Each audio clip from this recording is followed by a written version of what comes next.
Здравствуйте, уважаемые слушатели. Меня зовут Каримов Рамис Хамитович, доцент кафедры физики и нанотехнологий.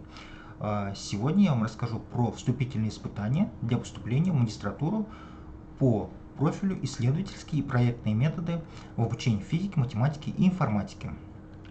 Экзамен будет проходить в дистанционной форме в виде тестирования. Тестирование будет 25 вопросов, по 5 вопросов из каждого большого раздела. Разделы следующие. Первый – общие вопросы педагогики. Второй – теория и технология обучения. Третий – анализ педагогических ситуаций.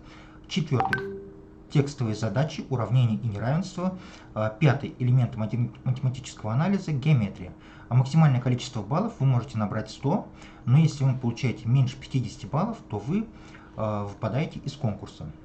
Продолжительность экзамена составляет 60 минут, однако для поступающих с ограниченными возможностями здоровья время увеличивается на 1,5 часа. Вам дается ровно одна попытка, поэтому будьте очень внимательны. После того, как нажмете на кнопку «Начать тестирование», отчет времени начнется тут же. Первый вход осуществляется через логин и пароль, отправленный на электронную почту. В случае, если вы не получили письмо в папку «Входящие письма», откройте папку «Спам». Возможно, письмо ушло туда. После этого вам нужно будет поменять пароль. Пароль, пожалуйста, запомните, сохраните, запишите, потому что все последующие посещения сайта вы будете осуществлять под своим паролем.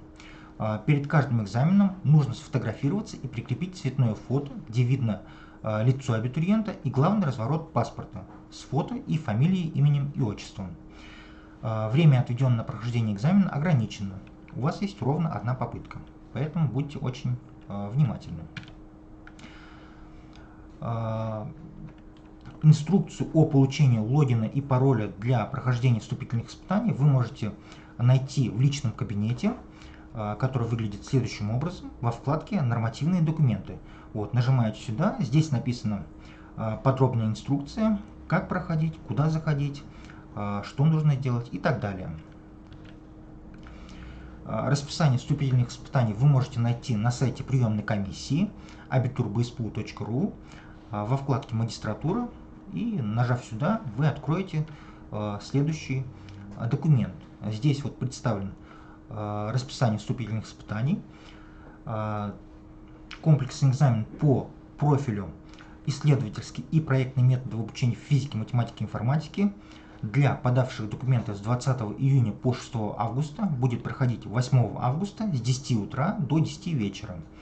В случае, если вы не смогли пройти тестирование в день экзамена по уважительной причине, при наличии справки, которую нужно будет подать в приемную комиссию, вам назначается резервный день 17 августа. Резервный день 17 августа с 10 до 17:00. Для подавших документы с 13 августа по 11 сентября, день экзамена 12 сентября с 10 утра также до 10 вечера. Резервный день 21 сентября с 10 утра до 17 часов. Подготовиться к сдаче вступительного испытания можно, пройдя на сайт приемной комиссии во вкладку «Магистратура», и здесь вы можете открыть программу вступительных испытаний по выбранному направлению. После открытия у вас откроется такой документ. Здесь описан регламент тестирования и подробно расписаны разделы, по которым берутся вопросы для тестирования.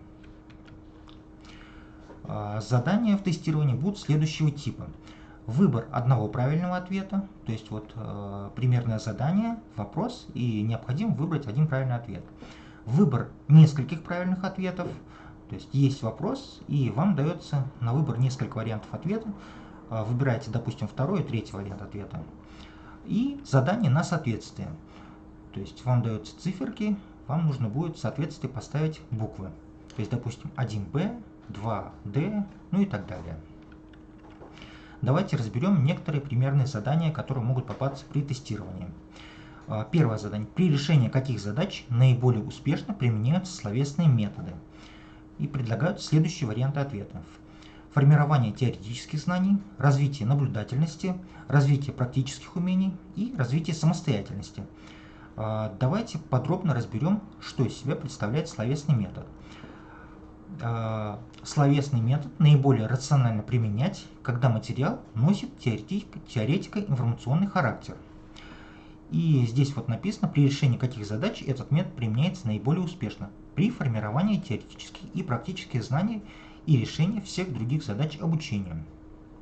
То есть наиболее подходящий словесному методу обучения является формирование теоретических знаний. Но если вы рассмотрите остальные методы нам не подходят.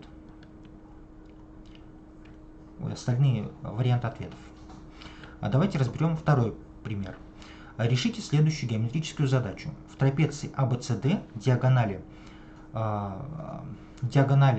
пересекаются в точке О. Докажите, что площади треугольников АОБ и СОД равны. Какие теоретические факты должны использовать учащиеся при обосновании ее решения? Предлагают следующие варианты ответов. Формулу площади трапеции, свойства площадей равносоставленных фигур, формулу площади треугольника, свойства длин перпендикуляров, расположенных между двумя параллельными прямыми, и признаки подобия треугольников. Для того, чтобы ответить на этот вопрос, нам нужно сначала решить эту задачу. Давайте ее решим. Построим схематическое изображение трапеции ABCD от точек B и C. Проведем высоту BH и CK. BH будут равны CK, поскольку BC и AD параллельны друг другу. Площадь треугольника ABD равна умножению полуоснования AD на BH. Площадь треугольника CAD равна также умножению полуоснования AD на высоту CK. Поскольку высоты BH и CK равны и площади треугольников ABD и CAD. Покажем, что площади треугольников AOB и COD равны. Для этого от треугольника ABD отнимаем площадь треугольника AOD и от треугольника ACD отнимаем площадь треугольника AOD. В результате получаем то, что поскольку площадь треугольника ABD равна площади треугольника CAD, соответственно, равны площади треугольников AOB, площади треугольника COD. Таким образом, мы использовали следующие варианты ответов. Это свойства площадей равносоставленных фигур, формулу площади треугольника и свойства длин перпендикуляров, расположенных между двумя параллельными прямыми. Выбираем три варианта ответа. Вот верных три варианта ответа. В случае возникновения вопросов обращайтесь ко мне вот по этому номеру телефона или по почте, указанной на слайде. Всю информацию о данном направлении можете найти на сайте БГПУ, bspu.ru. Для того, чтобы узнать ход приемной комиссии и информацию о направлении, заходите в раздел «Абитуриенту». Можете отсканировать QR-код и пройти вот по этой ссылке. Подробно можете узнать информацию, позвонив в приемную комиссию по следующему номеру телефона. Спасибо за внимание.